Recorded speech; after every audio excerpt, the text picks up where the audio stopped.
10-15 ನಿಮಿಷ ತಡವಾಗಿ ಬಂದಿದ್ದೀನಿ, ದಯವಿಟ್ಟು ಕ್ಷಮೆ ಇರಲಿ. ಎರಡನೇದು, ಈ ಕಾರ್ಯಕ್ರಮದಲ್ಲಿ ಆಸೀನರಾಗಿರ್ತಕ್ಕಂಥ ವೇದಿಕೆ ಮೇಲೆ ಇರ್ತಕ್ಕಂಥ ಅಶೋಕ್ರವರೇ ಹಾಗೂ ಅಗ್ನಿಶಾಮಕ ಠಾಣಾಧಿಕಾರಿಗಳಿರ್ತಕ್ಕಂಥ ನಮ್ಮ ತಿಪ್ಪೇಸ್ವಾಮಿರವರೇ, ಆನಂದಪ್ಪರವರೇ ಹಾಗೂ ಈ ಕಾರ್ಯಕ್ರಮದ ಕೇಂದ್ರ ಬಿಂದು ಆಗಿರ್ತಕ್ಕಂಥ ನಮ್ಮ ಪ್ರಮೋದ್ ಜೋಗ್ಲೇಕರ್ ಅವರೇ ಹಾಗೂ ಅವ್ರ ಮನೆಯವರೇ.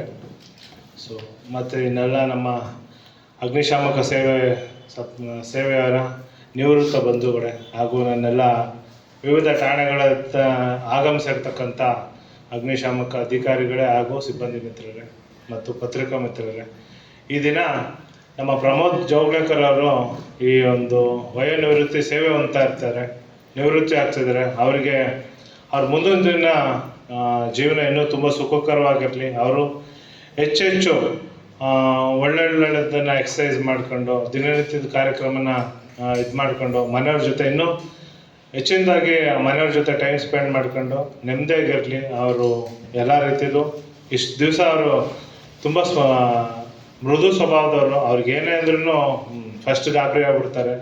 ಸೊ ಅದರಿಂದ ಏನು ಮಾಡ್ತಾರೆ, ಗಾಬರಿಯಿಂದ ಸರ್ ನಾನೇನೋ ತಪ್ಪಾಗ್ಬಿಡ್ನ ಅಂತಾರೆ. ಏನೂ ತಪ್ಪೇ ಮಾಡಿರಲ್ಲ, ಅವರು ಏನು ಮಾಡಿದರೆ ಮಾಡೇ ಇರಲ್ಲ. ಆದರೂ ಕೂಡ ಅವರು ತುಂಬ ಬಲಿಷ್ಠ, ಕರ್ತವ್ಯನಿಷ್ಠೆ ತುಂಬ ಇದೆ ಅವ್ರಿಗೆ. ಸೊ ಹಾಗಾಗಿ ತುಂಬ ಅಳುಕು ಅಂಜಿಕೆಯಿಂದ ಅವ್ರ ಕರ್ತವ್ಯ ನಿರ್ವಹಿಸಿದ್ದಾರೆ 25 ವರ್ಷ 9 ತಿಂಗಳು. ಸೊ ಹಾಗಾಗಿ ಅವರ ಸೇವೆಗೆ ಅನುಗುಣವಾಗಿ ಇವರು ಮಾಡಿದಂಥ ಒಳ್ಳೆ ಕೆಲಸಗಳಿಗೆ ಇವರಿಗೆ ಮುಖ್ಯಮಂತ್ರಿ ಪದಕ ಆಗಿದೆ. ಇನ್ನೂ ಕೆಲವು ದಿನ ಇದ್ದಿದ್ರೆ ಇವರಿಗೆ ಪ್ರೆಸಿಡೆಂಟ್ ಮೆಡಲು ಬಿಡ್ತಿರ್ಲಿಲ್ಲ, ಖಂಡಿತ ಮಾಡಿಸ್ತಿದ್ದೆ. ಸೊ ಹಾಗಾಗಿ ಈಗೊಂದು ಅವ್ರು ಮಾಡಿರ್ತಕ್ಕಂಥ ಒಳ್ಳೆ ಸೇವೆಗೆ ಅವ್ರು ಯಾವುದೇ ಕಪ್ಪು ಚುಕ್ಕೆ ಇಲ್ದೇ 25 ವರ್ಷ 9 ತಿಂಗಳು ಕರ್ತವ್ಯ ನಿರ್ವಹಿಸೋದು ತುಂಬ ಕಷ್ಟ.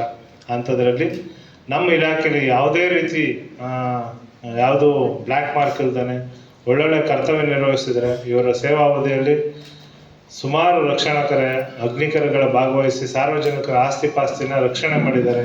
ಹಾಗಾಗಿ ಇವರಿಗೆ ತಾಯಿ ಚಾಮುಂಡೇಶ್ವರಿ ಮುಂದಿನ ಜೀವನ ತುಂಬ ಚೆನ್ನಾಗಿರಲಿ, ಉತ್ತಮವಾಗಿರಲಿ. ಇವರಿಗೆ ಯಾವುದೇ ರೀತಿ ತೊಂದರೆ ಆಗದೆ ಇರೋಂಗೆ ಇವ್ರಿಗೆ ಆರೋಗ್ಯ ಐಶ್ವರ್ಯ ಕೊಟ್ಟು ಇವ್ರ ಮನೆತನದವ್ರನ್ನ ಕಾಪಾಡಲಿ ಅಂತ ಹೇಳ್ತಾ ನಾನು ಮಾತು ಮುಗಿಸ್ತೀನಿ. ಜೈ ಹಿಂದ್, ಜೈ ಕರ್ನಾಟಕ.